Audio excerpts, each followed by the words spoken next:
We're using a ring light. I think the lighting is probably better with the ring light, but it's kind of weird because it's like just and it cuts right into what we can see. And I feel like I have more light than you do, or maybe I'm just more reflective. I don't know. Here, I'll put on my really cheap reading glasses that just make a glare, but it's easier to see the screen. So hi, Danielle. Hi. Thanks for joining us. Everyone, this is Danielle. Danielle, this is everyone. So Danielle is our new assistant store manager. She's been here exactly 1 week, and we haven't broken her yet. So yay, Danielle. Danielle joins us from, most recently, a little shop in Michigan called Seams Fabric. Yes, Seams Fabric. And you are a trailing spouse. Is that what you called yourself? Yes. Yeah, that's a good accompanying trailing spouse, which is really common in Ottawa.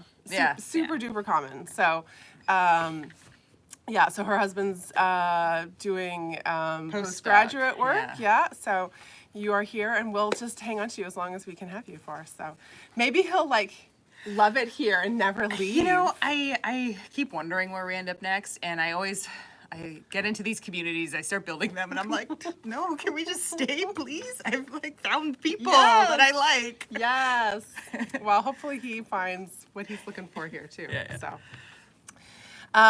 So Danielle, so the way we do this is we started doing Fab Chats during the pandemic because we closed down and everyone was missing an opportunity to chat and vent a little bit and have the back and forth in the community that we had in the store. So that's why we started.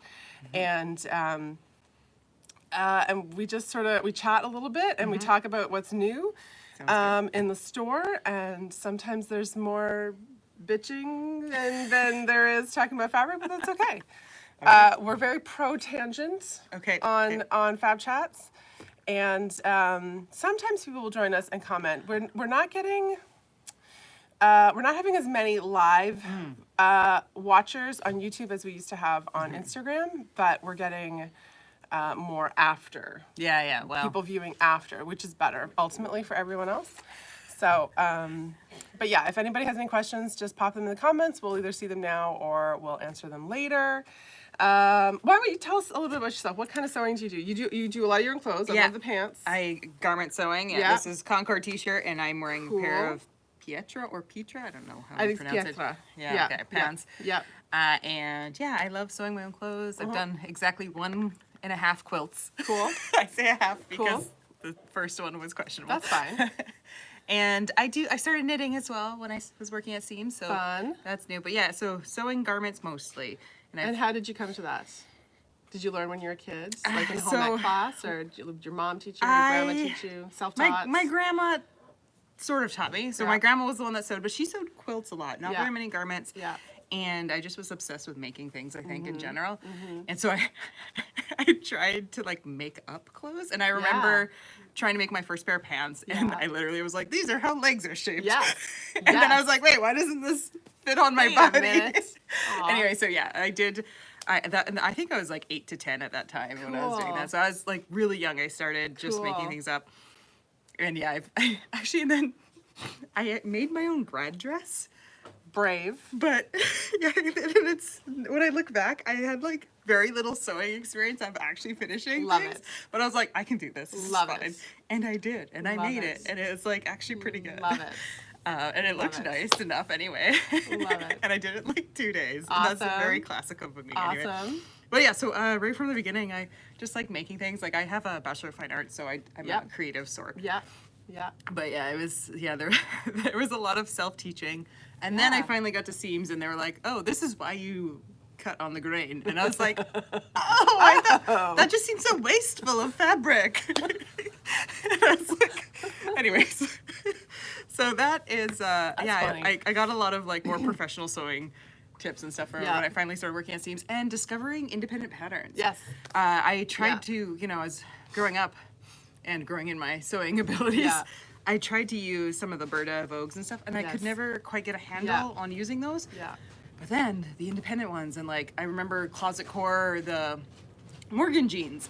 When I first made those, and I was like, oh, they're so nice at explaining all the bits and like why we do it. And and that was like really eye-opening for me. And then now I do all my patterns because I don't want to have to think about it. No, and I think that's a really common experience that like people find more pattern support and more instruction and with the independent patterns. So they're more, they definitely bring people into the craft a lot more because they don't assume that you know what to do, right? They explain everything. And the whys. And the whys of it, and they'll sometimes do like online sewing tutorials and stuff like that. So, well, thanks for that. So you've been here for a week. What is, like, if you were going to pick like a couple things that you wanted to talk about, like in the store, what would you? It doesn't have. Usually we talk about new arrivals, but everything's new to you. So what would you talk about? Well, I guess there's some really lovely rayons here. You guys have a very good selection of rayon. Excellent. And that I think is something that has been eye-catching for me. I suspect we're getting ready for the spring season. So, because there's in the last shop I worked at, we didn't stock a whole ton of rayons. We had some in, but everyone was always a little bit scared to use it, I think. And so it tended to get put off to the side in favor of more linens and stuff. Okay. But here I've been really appreciating the large amount of rayons with like floral, which is turns out to be one of my one of my things. You can't see my pants, but I'm wearing floral pants. They're great. They're awesome. I love them. Cool. Okay. We do have a lot. We have a lot of new stuff that just arrived that will just be like landing on the floor on the weekend. Not quite today, but on the weekend. And we definitely have more on a truck and lots more planned for the next couple of months. But how about we just dive in?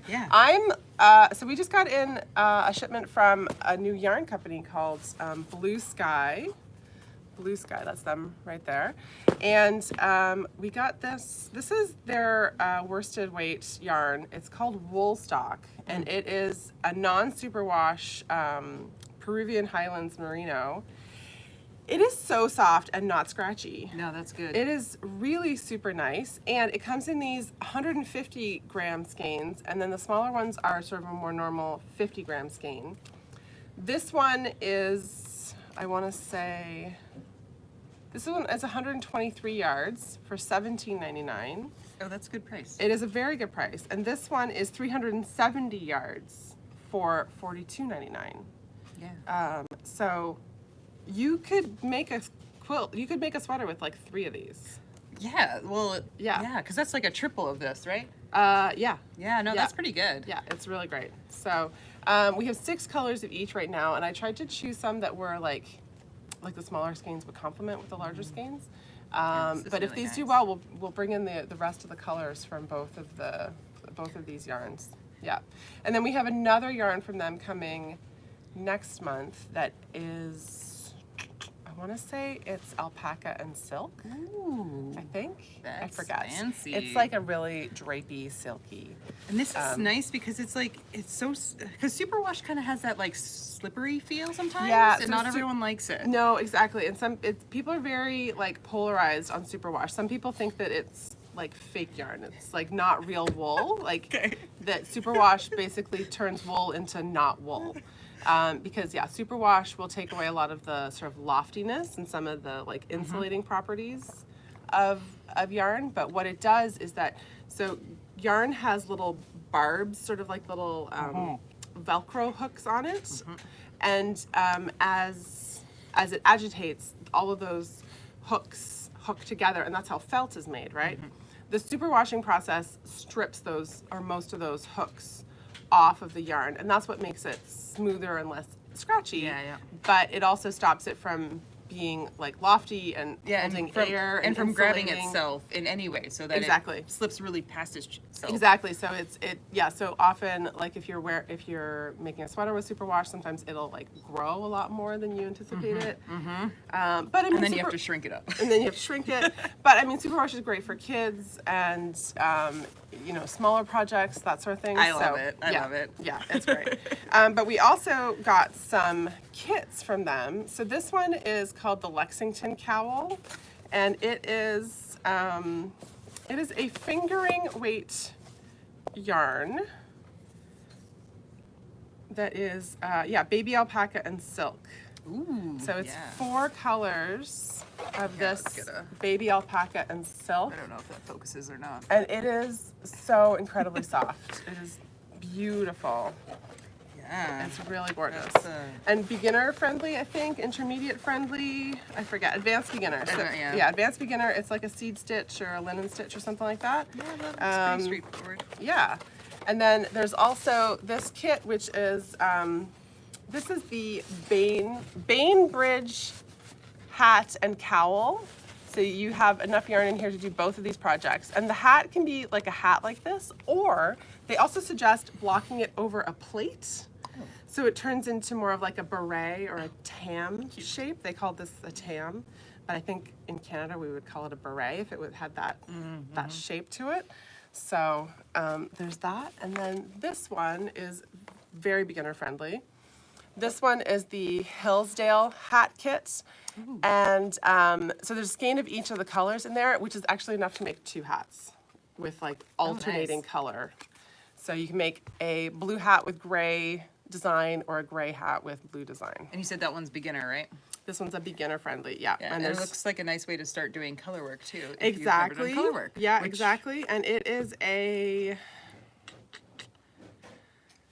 I think it's a heavier weight yarn. I'm not sure if it's worsted or Aran or some bulky, something like that. Anyhow, there's enough in here to make 2 hats. So we have those. Those are all up on the website. You can see all the colors for the wool stock on the website. And it's in the store. And it is Sweater Saturday this Saturday. So if you come in and purchase, I think it's 4, 5, 4 or 4.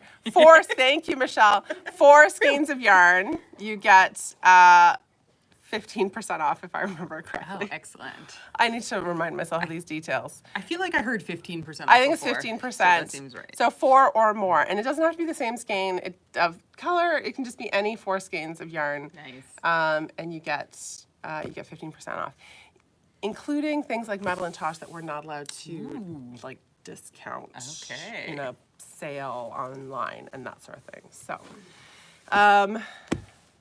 and then the other really cute thing that just came in this week are, Michelle is amazing at ordering patterns, but this pattern called Forest Fungi from Pen and Paper Patterns is so cute. I can see this being just like the baby quilt of the year. It is, it makes a baby or a throw size. And we actually have a store sample right now being quilted in this collection right here. Nice. It's gorgeous. That's a good pattern. It's such a lovely fabric. palette, yeah. And it's a great pattern for that particular collection as well. I'm loving this. This is like, are these apples? Or these are probably apples, peaches? They called them pine berries, pine berry and Pineberry? berry. That doesn't exist. These don't look very berry-ish to me. They don't. But No. they could be. I suppose. Hold on. Let's Yeah? see this. I guess, yeah, I'd like to see more knobbly, but I don't know. In Yeah. quilts, you don't really do a lot of the curve. I think you could do a lot of things with this. Like, I think those could be peaches, or they could be apples. Yeah, they could be many shapes. Or they could be oranges. Yeah, you could do almost anything. Yeah. That's cute. You could do a lot of different things with those. I love This is a little new shapes. pattern from Blanket Statement. Blanket Statement's a really cool pattern designer. She's in Manitoba. Oh, that's great. And a lot of her patterns are named after Manitoba, like towns yeah, or that's good, that's landmarks, good. that sort of thing.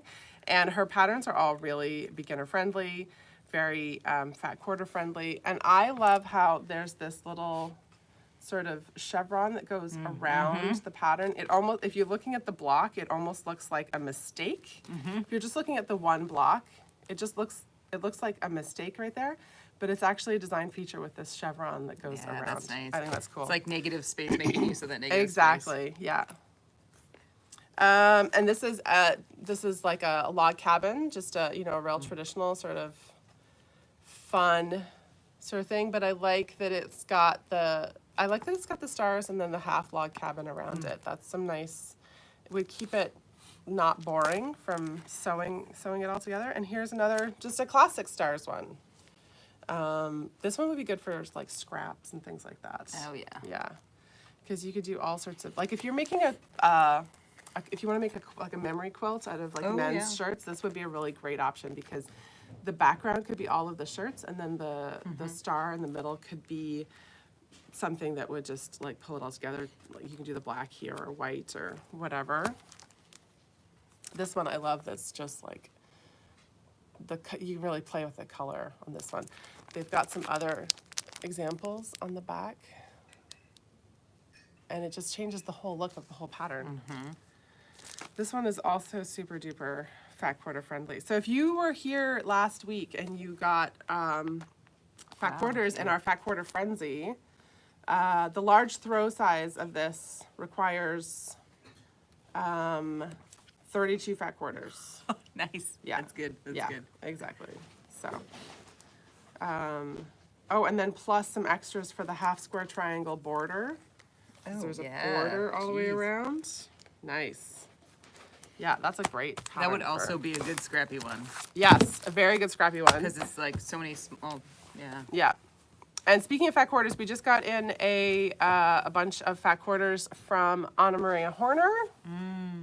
This is her Bright Eyes. It's like a repertoire collection of fat quarters. I know we've had yardage of this, the Echinacea, and it's been super popular. And then I'm pretty sure we had this last year as well in yardage, and it sold out super duper quick. So we have some of these. I think we have 4 full fat quarter bundles with 12 fat quarters in each, and then we've broken up the rest so you can buy them individually if you just want. Yeah, those are super vibrant. Individuals, yeah. And then the other thing that we wanted to talk about was, this is a new collection from Gingerbur. And it is so cute. What does this say on it? What does it say? I'm not sure. There are always flowers for those who want to see them. Matisse. Yeah, I think this is called, this print is called something Matisse. Anyhow, the collection's called Imaginary Flowers. And I got the blue-green colorway of it. But excellent. Yeah, I like it a lot. Turquoise is my color. Turquoise is your color? Yeah, Even though I wear a lot of maroon, but I do. I love turquoise. Maroon and turquoise go really well together. They complement each other really well. And I like a darker turquoise like that too. Anyhow, so this one has, I think it's about 12 pieces of this collection that we have. And then, what was the other thing? Oh, this Saturday there's some make and take. Oh yes. There's a make and take this Saturday and Sunday. You can come either day, just drop in. I think it's $5 for supplies, and the little craft is it's called a pocket hug, and it's just a little heart craft, and you just like stitch it up and stuff it, and the idea is that you sort of make it with intentions and then give it to your loved ones. And we have a simple yarn wrapped version for kids, and then like a felted stitched one for grown-ups. But the grown-ups can make a yarn one too if you want. And I think Katie said it would be take about 30 minutes to do. Yeah. That's not very long. Not very long. Don't have to commit a ton of time. Not a ton of time. You can make more than one if you want. But yeah, bring the kids. I think probably the yarn one is just like, I'm pretty sure what they're doing is they've got like cardboard heart shapes, and they're just literally just wrapping yarn around the heart. So, and we've got some hot glue guns or low heat hot glue guns to secure the yarn, just for more success and less child frustration. But so like probably 5 years old probably would be the probably minimum. But I mean, you know your kid's best. If you think that your younger child could handle it with some help or support, supervision, whatever, that's totally up to you. So yeah, and there is also, you should watch your email for tomorrow, because there is a sale this weekend that we will tell you about tomorrow in the email.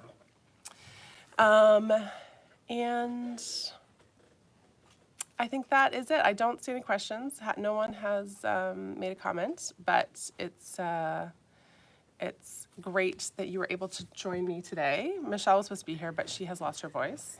So it's great that Danielle was able to hop in, and thanks for telling us about your sewing I journey. was glad to be here. Yeah. It's good that I could impromptu. Yeah, absolutely. Okay, how do we end this? Okay, bye everyone. Bye. I think the end button is underneath the ring light. Yes, it is. You get close.